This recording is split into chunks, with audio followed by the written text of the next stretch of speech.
Good morning. We're on our way to Baker Square, which is our typical post-wedding hangout.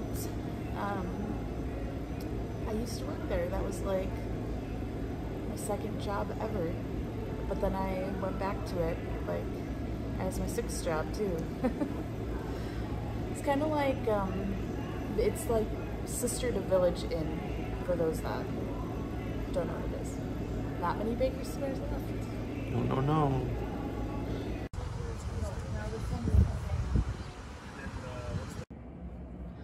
And we're back. Yeah, sorry we didn't show you anything. We just haven't all been together as friends in a long time. Yeah. It's been a couple of years. Yeah, so we got pie to go. I've been talking about There you go. French silk from Baker Square for weeks now. Both of us. Yeah, and they have French silk at Village Inn, and it's the same, literally the same. But since the one closest to us shut down, I didn't want to drive down to SeaWorld to get pie, so. It was there and we got it. And also Baker Square breakfast is just A+. So good. So we are just gonna hang out and relax. He's gonna edit the vlog, I think. We are doing an escape room in Racine, Wisconsin, because we have a gift card from before we moved to Florida the last time. So we're just gonna hang out until then and eat pie.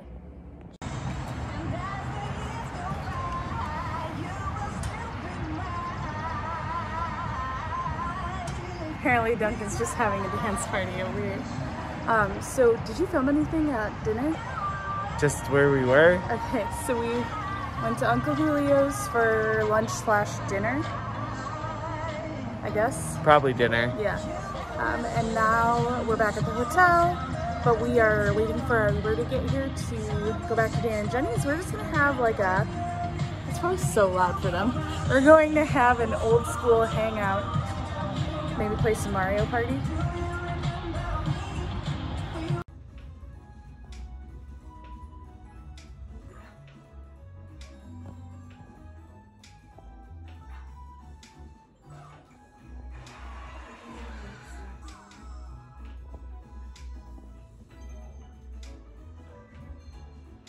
My hand. I feel like it's been a while since we said anything new. Probably. Did we film at Dan and Jenny's? Yes, they see some Mario Party. Oh.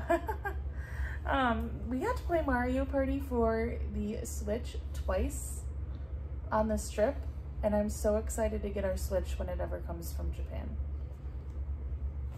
Yeah. If it ever arrives, we'll tell you the story.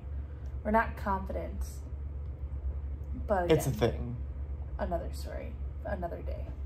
But we realized we didn't really get to talk about the escape room that we went to. So this was called, as you probably saw, 7 Keys to Escape, and it's in Racine, Wisconsin.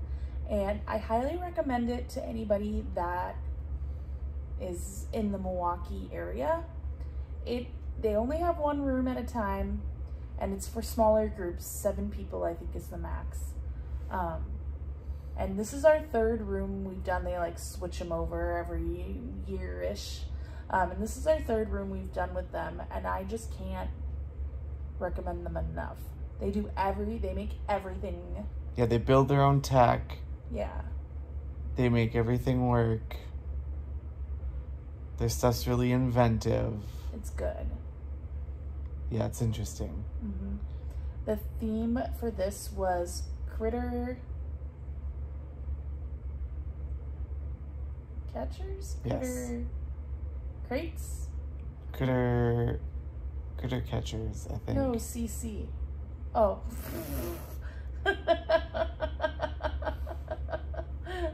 I don't remember. But we were exterminators. We had to catch bugs and rodents. Yes. In a restaurant. I think we did a really good job. Yeah. The theming was really good. It was challenging. and not too challenging, but challenging enough. We got out with, did we look? Like 10 minutes to spare, I think. Yeah.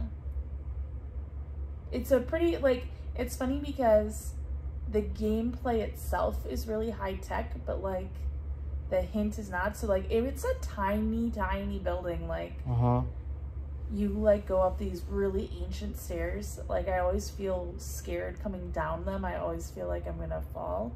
But you just go up these stairs and you're in the lobby of the place, and it's like barely big enough for 7 people. It's like a studio apartment, but they put a wall down the middle to make the difference between the lobby and the room.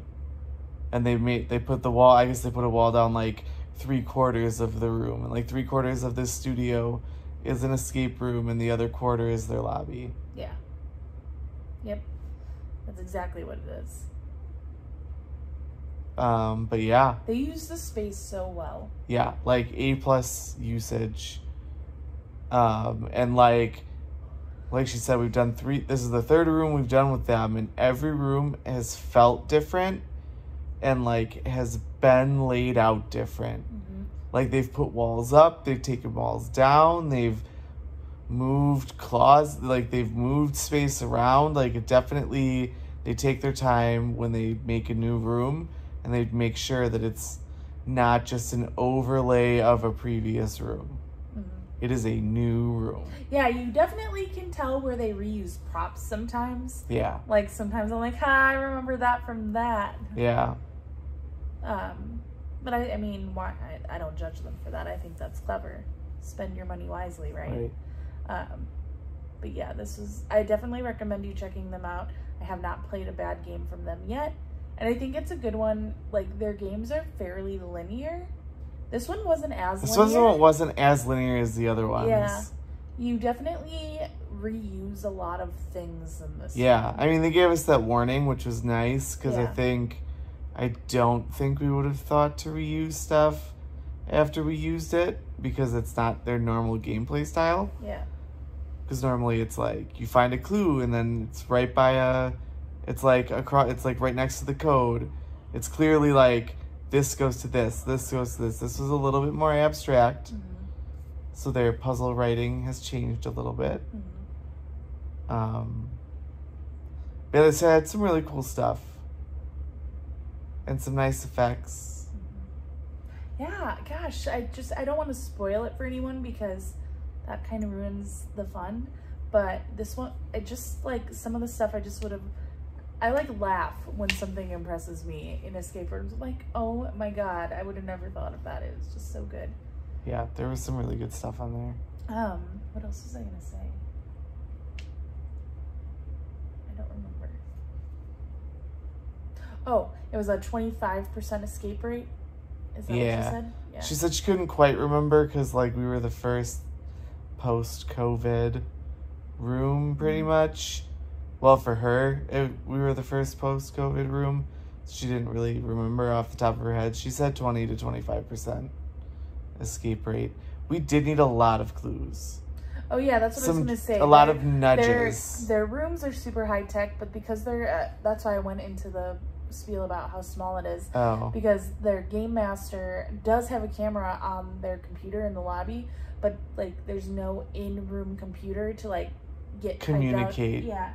I mean, she thought we were funny, so she was like talking with us sometimes, but she would throw handwritten clues in a noodle over the wall. So the wall didn't reach the ceiling. It was like a 7/8 wall.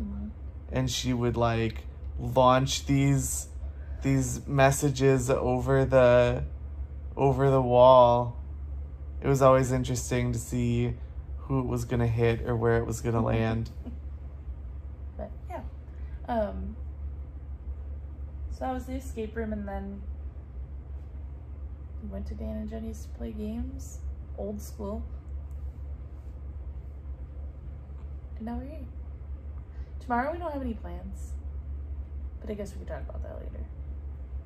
We have semi-tentative plans, kind of, but not really. Question mark, undecided. Yeah. And maybe we'll watch The Bachelor. Maybe not.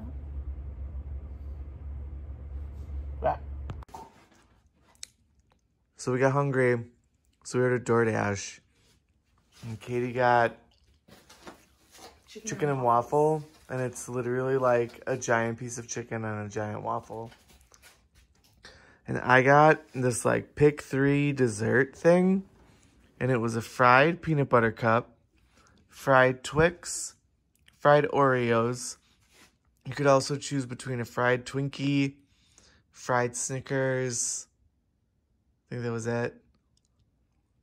But man, bit into this fried peanut butter cup, and it's amazing.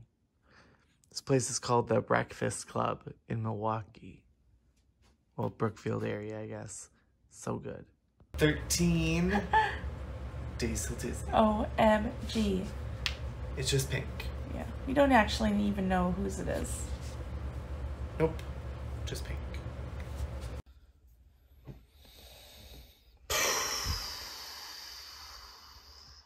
So, like we said, tomorrow we don't have solid plans, so come back to see what Milwaukee adventure we'll have tomorrow. Bye-bye. Thanks for coming to the show! What did he say?